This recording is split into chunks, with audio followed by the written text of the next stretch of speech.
With the ever-growing selection of free games that the Epic Store has offered, we're bound to encounter some hidden gems within its large library. While others tend to drown over great games such as Grand Theft Auto or Watch Dogs 2, there was one specific game that seemed to stick out to me. I understand that even at twice the speed of light, your journey will take 15 years. That's right. We'll be traveling so fast, our spacecraft will arrive at the planet before the transmission of this interview does. How do you prepare for this one-way mission, knowing you will never return to Earth?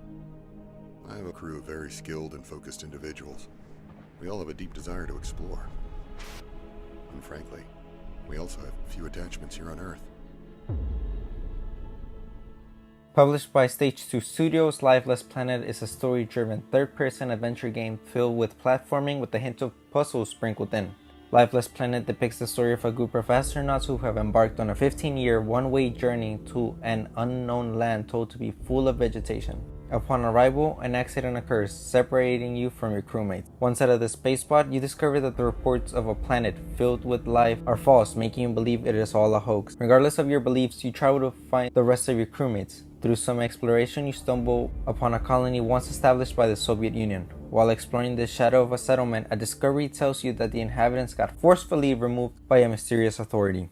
As a result of these recent discoveries, you make it your goal to figure out what caused the extinction of Russians on this planet.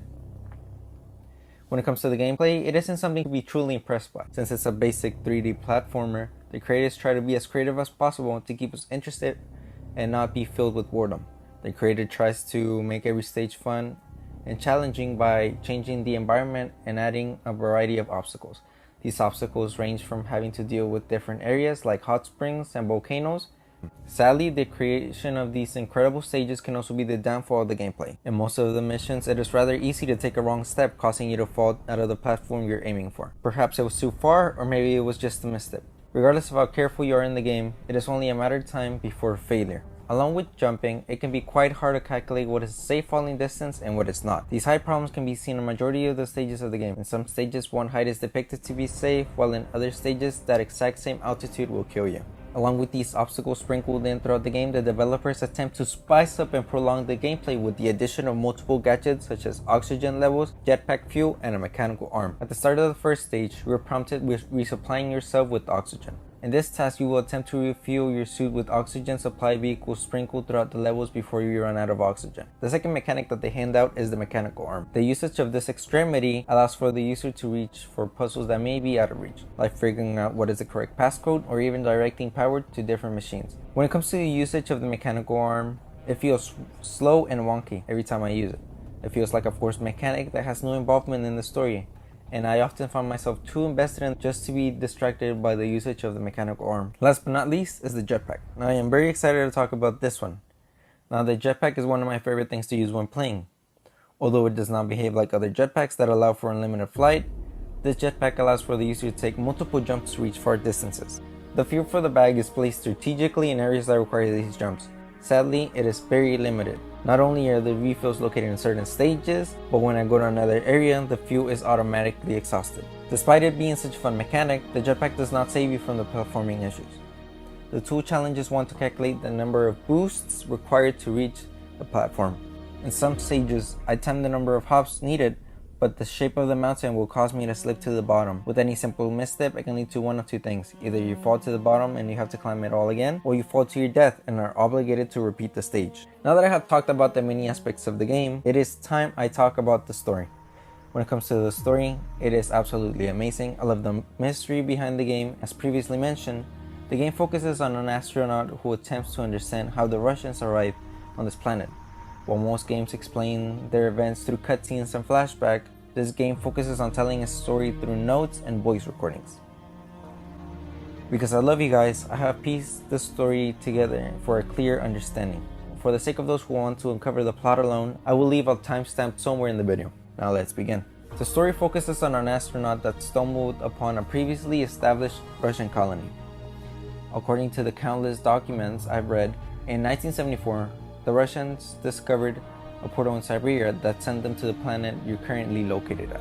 There's a catch to this method of travel though.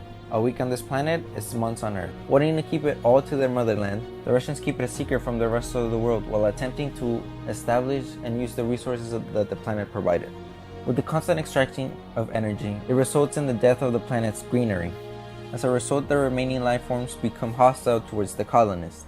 Along with the aggressiveness of the planets, the portals start malfunctioning, severing the last way of communication available to Earth. As a last-ditch effort to undo the damage caused, the Russians begin to experiment on Alita, a colonist who can interact with the life forms of the planet. Through some extensive experimentation, her genetic structure is altered, making her a hybrid between a plant and a human. As a result of these experiments, Alita can influence the way plants act and behave. Unfortunately, the testing proved to be futile, as it did not have a significant impact on the planet. As a result of the inability to fix the mistakes caused, the Russians soon perish, leaving Alita as their last remaining survivor. After your arrival, you encounter Alita, who takes you around the planet. As a result of the constant walking and discovery of her past, you decide to befriend Alita. With her company, you travel through different obstacles to the heart of the planet. Once there, she sacrifices herself to restore the planet's life before the Russians colonize. This sacrifice restores the planet's portals, allowing for the protagonist to return home. As the protagonist walks through the portal, saying goodbye to Alita, he returns to the Earth, hundreds of years into the future. Now, this wasn't a long game, but its serious tone with a complex story told through different mediums made me fall in love with it. While critics may not like it, I say it's worth the playthrough at least once, or at least the Google search. Perhaps this game holds a special place in my heart since it's my first review. Regardless of what others think and say, I look forward to continuing to play the games that Stage 2 Studios will bring in the future. If I was to rate this game, I would rate it 7 out of 10.